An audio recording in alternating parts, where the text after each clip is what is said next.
une des stratégies pour contrer cette barrière peut être justement l'oubli volontaire, que nous allons traiter par un exemple concret là. Alors justement, imaginez que vous argumentez une vente en l'immobilier locatif.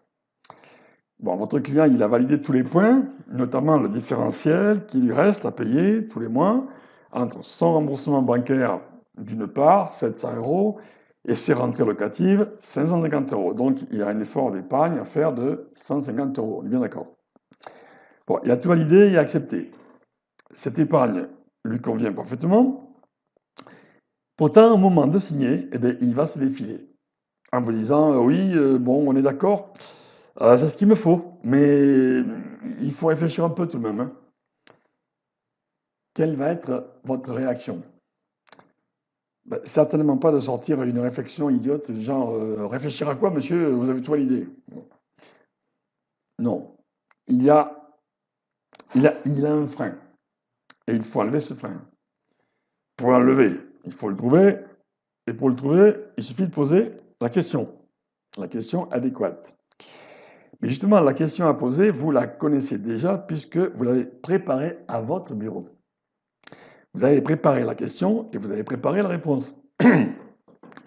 Pardon, vous avez fabriqué vous-même, dans votre préparation de vente, le frein et l'outil pour enlever le frein. Bon, alors, vous allez donc demander à ce prospect, monsieur, quel est le point, au lieu de lui dire réfléchir à quoi, non, vous allez dire, monsieur, quel est le point qui reste obscur pour vous? Et il va être obligé de vous répondre. Et il va vous répondre. Et il va vous répondre ce que vous attendiez. Ben non, rien d'obscur. Ils vont vous dire je suis d'accord pour un différentiel de 250 euros, mais pas 700. Et là, vous allez lui répondre ben, pourquoi 700, monsieur?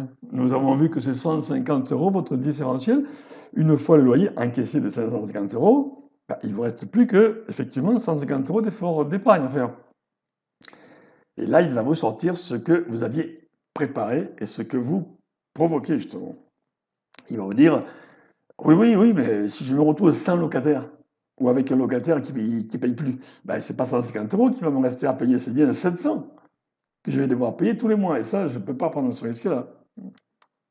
Mais ça, vous l'aviez préparé, vous l'attendez. Et ici, vous allez verrouiller son objection.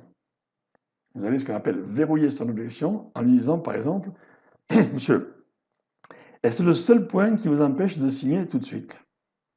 Là, il va vous répondre, évidemment. Il va devoir vous répondre. Il va vous dire la même chose, mais là, il va le signer. Il va vous dire, bien sûr.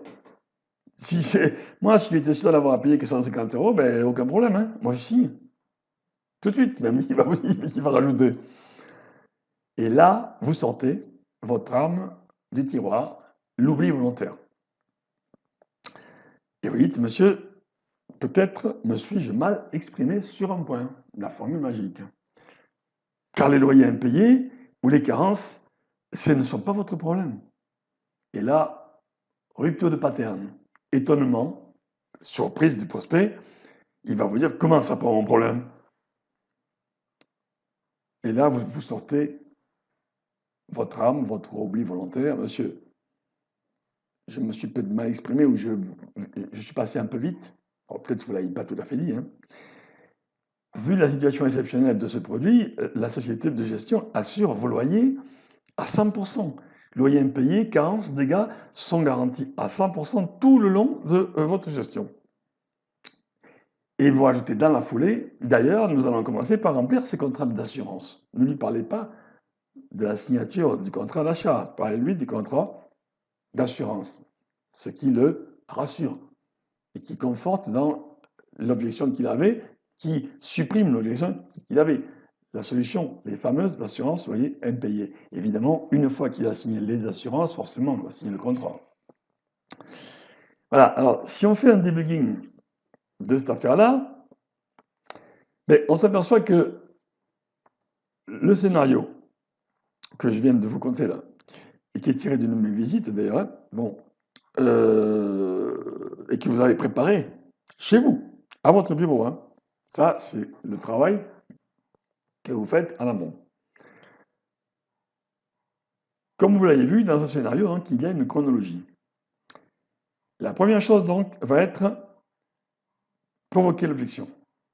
Deuxième chose, vous verrouillez cette objection en vous assurant que c'est le seul obstacle à sa signature. Il vous le dit, il va vous le dire. Vous faites valider comme le seul frein à sa signature. Et enfin, vous effacez cette objection-là par votre arme qui est l'oubli volontaire. Alors, j'aurais pu mettre une quatrième chose, c'est que dans la foulée, bien entendu, une fois qu'il a baissé les bras, hein, puisqu'il vous avait déjà dit que c'était la seule chose qui, le seul obstacle. Hein. Bon, mais c'est lui qui vous l'a dit. Donc, vous enchaînez, vous remplissez l'assurance, pas le contrat, l'assurance, parce que ça va le rassurer. Une fois qu'il a rempli l'assurance, évidemment, de par le fait, on remplissait le contrat. Voilà.